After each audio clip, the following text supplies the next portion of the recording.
Ahora quiero invitar, por favor, a Salvador Bertenbreiter al escenario. Él es el representante de Optic y nos va a hablar de enlaces inalámbricos de alta capacidad. Creo que eso es uno de los temas más importantes para todos los operadores inalámbricos. Así que, Salvador, bienvenido. Gracias. Muchas gracias. Muchas gracias, Iván. Muy amable. ¿Con cuál cambio esto para avanzar? Me imagino que un avance y no retrocede. Okay, excelente. Esperemos que sí. Bueno, buenas tardes a todos. Como les comentaba, mi nombre es Salvador Bertenbreiter. Yo trabajo en la parte de soluciones para carriers y ISPs y en realidad hago más que toda la investigación y desarrollo. Gran parte de mi tiempo lo dedico a estar mirando qué es lo que está en el mercado hoy en día y cuáles son las cosas nuevas que vienen. Primero que todo les quiero contar un poquito de mi experiencia. Yo básicamente entré al mundo de la informática desde pequeño. Estudié economía, nada que ver con esto, pero me encanta todo el tema de lo que son redes y todo esto. Y me he dedicado principalmente a la parte de investigación y desarrollo. Trabajé también en un proveedor de soluciones de radio, donde aprendí mucho de lo que son radioenlaces. Y también participé en diferentes temas relacionados con fibra óptica. Ahora les voy a comentar justamente este título, que probablemente muchos consideran que es muy ambiguo, y también esa es parte de la idea, justamente para que abra un debate sobre las diferentes alternativas que tenemos en lo que son los enlaces de alta capacidad. Y básicamente voy a dividir la presentación en dos grandes grupos. Uno van a ser los tipos de enlaces eléctricos y otro los enlaces ópticos. En lo que son los enlaces eléctricos tenemos que son muy conocidos por todos. De hecho, acá consideramos, por ejemplo, el cable categoría 5E que llega a nuestro escritorio y todas las redes también que conectan finalmente a todos los equipos de redes generalmente. Son fáciles de desplegar, son además equipos baratos que también requieren herramientas baratas y tienen algunas ventajas como que la curva de aprendizaje es chica. Sin embargo, tenemos algunos problemas que son susceptibles a interferencias y también las velocidades máximas son inferiores a lo que podemos ver en el mundo óptico. No siempre es así porque igual tenemos velocidades muy altas, pero de todas maneras es menor la capacidad máxima. Básicamente la idea de esta charla no es ver tecnologías en específico, es solamente darles un overview, una visión general de lo que está pasando hoy en día en las diferentes tecnologías. En lo que son las tecnologías alámbricas, lo que les quiero mostrar es la era post 10 gigas.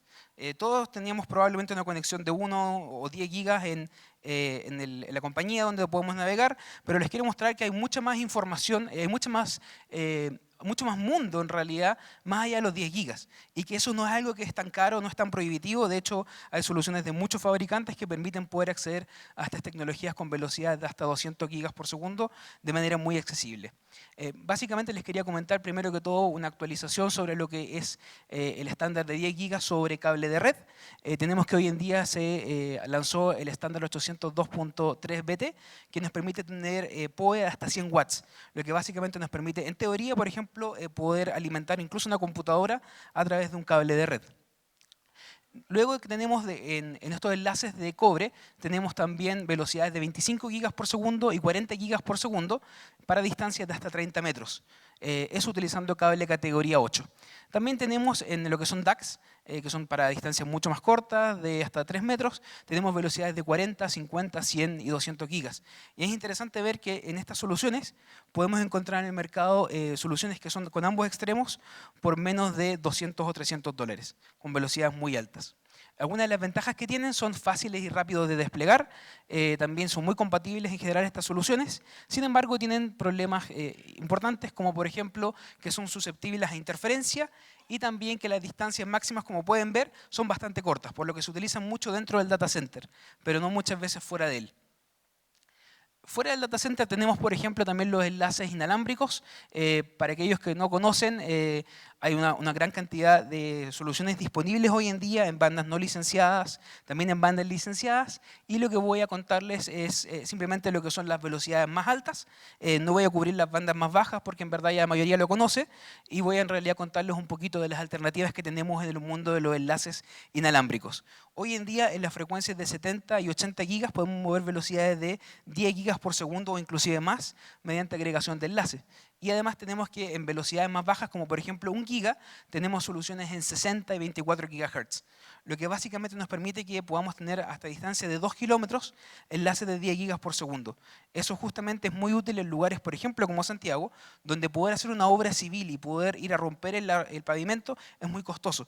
Además que una de las principales ventajas que tienen los enlaces inalámbricos es el tema de la seguridad. Probablemente muchos se preguntan ¿por qué la seguridad? Porque básicamente un enlace inalámbrico puede ser mucho más seguro que un enlace de fibra. Un enlace de fibra ustedes tienen que poder asegurar el 1 o 2 kilómetros que tenga este cable. Puede ser intervenido, puede ser cortado, etc. En el caso de los enlaces inalámbricos es mucho más fácil asegurarlos. ¿Por qué? Solamente aseguramos 2 lugares. Aseguramos el punto A y el punto B. Por lo tanto, podemos tener enlaces con una robustez mucho mayor desde el punto de vista de perturbaciones por ejemplo, personas que quieran hacer actos maliciosos, etc. También podemos ver que una de las ventajas del mundo inalámbrico, en el mundo inalámbrico eléctrico, son que podemos tener también enlaces de muy rápido despliegue. Podemos desplegar un enlace de 2 o 3 kilómetros en menos de un par de horas en vez de días que nos demoraría la fibra, especialmente cuando tienen que sacar permisos y cosas así.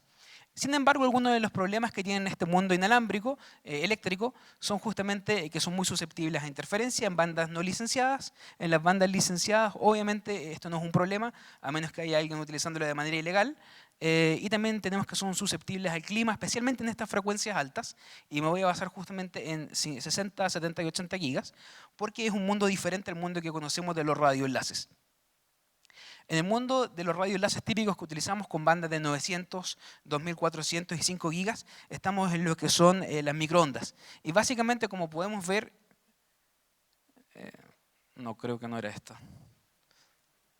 Bueno, básicamente, como pueden ver acá, en lo que son las frecuencias bajas, bajo 10 gigas, tenemos que básicamente factores de atenuación casi no nos afectan. Entonces podemos ver que en realidad por eso logramos enlaces de muchos kilómetros en enlaces de bandas bajas. Sin embargo, cuando nos acercamos a las bandas más altas, por ejemplo, el caso de 60 gigas que es este de acá, podemos ver que la atenuación es muy grande. Y es por esto que en enlaces, por ejemplo, en 60 gigas, es difícil poder lograr distancias de más de 1 o 2 kilómetros. Y es justamente porque la atenuación es muy grande. Eso también tiene una ventaja importante, que es finalmente menos interferencia. Y si bien es una banda no licenciada, usualmente está libre de interferencia en casi todos los lugares. Y acá alguno de los temas importantes que entiendan es cómo influye el tema de la atenuación en los enlaces inalámbricos. Para aquellos que son WISP, ya lo conocen probablemente bastante bien. Pero para aquellos que no vienen del mundo WISP, que vienen del mundo de la fibra, del cable, quizás no conocen tanto el tema. Y básicamente es que a diferentes frecuencias hay diferentes fenómenos que van a estar afectando cuánto se va a degradar el enlace en cuanto a su nivel de señal. Y tenemos que, por ejemplo, en este caso, en las frecuencias muy altas ya nos encontramos como fenómenos que el oxígeno, per se, va a ser un elemento que va a atenuar mucho la señal.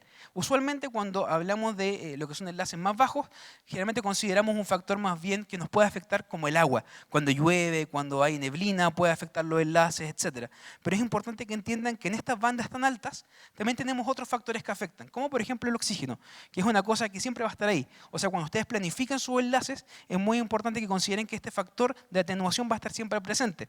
Y también, ¿qué tenemos como alternativa? Por ejemplo, podría irnos más a la derecha. De hecho, si nos vamos en frecuencias más altas, como 80 gigas, podemos lograr enlaces mucho más largos. Podemos lograr incluso enlaces de 5 kilómetros. Y eso justamente porque, aunque sea una frecuencia más alta, tenemos justamente menor atenuación debido al tema que no hay la atenuación tan fuerte del oxígeno.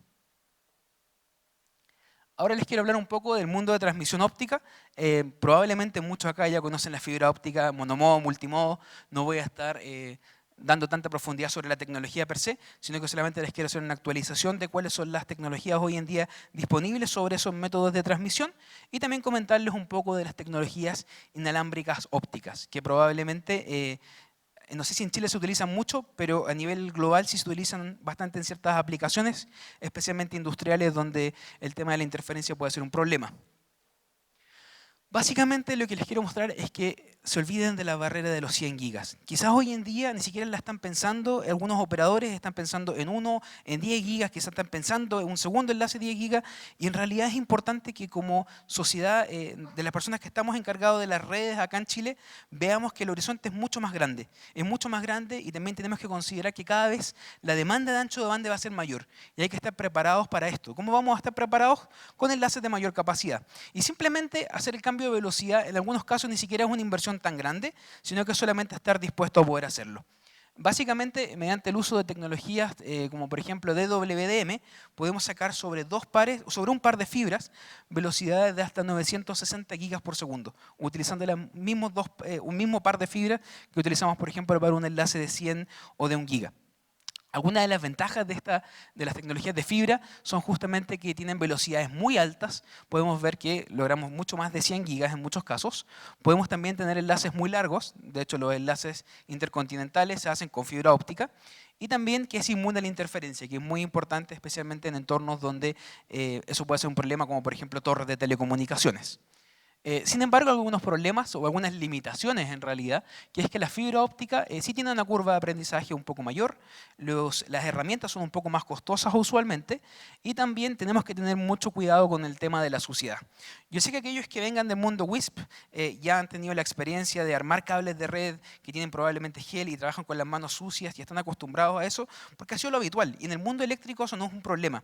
Sin embargo, cuando nos pasamos al mundo óptico es súper importante que logremos hacer que nuestros técnicos entiendan que tienen que trabajar ahora de una manera distinta. Tienen que trabajar con mucho más cuidado acerca de la suciedad. Porque acá en el mundo óptico podemos lograr distancias muy largas, pero simplemente una pequeña partícula de polvo o algo de grasa en el cable de fibra o en el conector de fibra sí nos va a afectar. Y además que otra de las desventajas, comillas, de la fibra es que es más difícil de poder asegurar su continuidad porque puede dañarse el camino entre los dos puntos. Básicamente lo que tenemos disponible hoy en día sobre monomodo, tenemos velocidades de 40 gigas, que son básicamente 4 líneas de 10. Tenemos también velocidades de 100 gigas, velocidades de 200 y velocidades de 400 gigas. Y acá podemos ver que tenemos distancias bastante considerables. De hecho, pueden ver que con un módulo estándar 400G base LR8 podemos lograr distancias de hasta 10 kilómetros y velocidades de hasta 400 gigas por segundo. Entonces es importante que también estemos preparados para que cuando la demanda de ancho de banda venga, ya podemos estar planificando este tipo de actualizaciones. En el mundo también de multimodo también tenemos equivalente, obviamente distancias más cortas, pero obviamente precios mucho más económicos. Y sobre la fibra OM4 podemos lograr, por ejemplo, 100 metros de distancia con velocidades de 400, 200 o 100 gigas. Y también para aquellos que ya vienen del mundo de fibra, esto ya lo deben conocer súper bien, pero aquellos que vienen del mundo inalámbrico, quizás aún no están tan interiorizados en esto. Y básicamente es importante entender que tal como yo les había mostrado que en el mundo de las frecuencias de radio tenemos justamente atenuación causada por diferentes fenómenos, en el mundo de la fibra también pasan. Y pasan especialmente cuando tenemos la fibra monomodo típica, que es la G652, tenemos que tienen una atenuación bastante baja, como pueden ver en la banda O, que es la banda más de abajo, pueden ver que desde de 1260 a 1360 nanómetros, vemos que la atenuación es muy poca, de hecho vemos 0,4 decibeles por kilómetro, eso quiere decir que en 10 kilómetros vamos a perder solamente, por ejemplo, 4 decibeles, lo que nos permite lograr enlaces muy largos. Sin embargo, si por ejemplo utilizásemos una una longitud de onda de 1400 nanómetros, veríamos que la atenuación está alrededor de 2 decibeles. Es decir, para estos mismos 10 kilómetros, en vez de tener 4 decibeles de atenuación, tendríamos 20. Lo que haría que probablemente el enlace no sea posible. Es por esto que cuando entran al mundo óptico, cuando entran al mundo de los diferentes canales, dentro de DWDM, CWDM y otras longitudes de onda, entiendan también que hay factores de física que pueden afectar. Por eso generalmente utilizamos siempre las bandas más altas, utilizamos generalmente la banda S y la banda L para poder hacer transmisión, la banda C también, que justamente tienen menor atenuación y nos permiten poder lograr enlaces mucho más largos. Y también les quería comentar antes de terminar que también existen alternativas inalámbricas en el mundo óptico. No todo lo inalámbrico es solamente eléctrico. También tenemos tecnologías ópticas acá, si bien son poco utilizadas en la mayoría de los ambientes porque son más costosas, sin embargo existen y son muy útiles en lugares donde por temas de seguridad no se puede utilizar, por ejemplo, radiofrecuencia. Tenemos las tecnologías FSO, que básicamente nos permiten velocidades de 1 o 2 gigas por segundo, en algunos casos un poco más, y que además es inmune a la interferencia.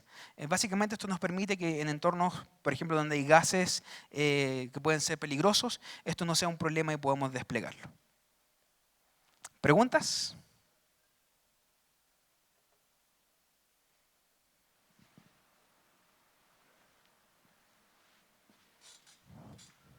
Parece que ninguna.